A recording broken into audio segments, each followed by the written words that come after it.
नमस्कार। राज्याचे संवेदनशील उपमुख्यमंत्री एकनाथजी शिंदे साहेब यांच्या नेतृत्वाखाली त्यांच्याच वाढदिवसाचं औचित्य साधत 9 फेब्रुवारी रोजी उपमुख्यमंत्री वैद्यकीय मदत कक्षाची स्थापना करण्यात आली आहे। महाराष्ट्र शासनाच्या सार्वजनिक आरोग्य विभागाशी हा कक्ष संलग्न असणार असून महात्मा ज्योतिबा फुले जन आरोग्य योजनेची अधिक प्रभावी अंमलबजावणी या कक्षाच्या माध्यमातून करण्यासाठी सर्वतोपरी प्रयत्न केले जाणार आहेत।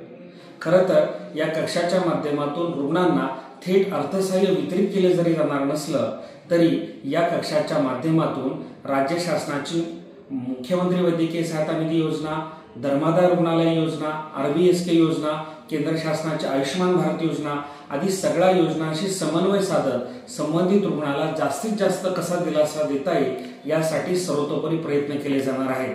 त्यासोबतच विविध सामाजिक संस्थांच्या माध्यमातून देखील संबंधित रुग्णाच्या महागड्या शस्त्रक्रियेसाठी फंड रेझिंग करण्यात आपला प्रयत्न असणार आहे।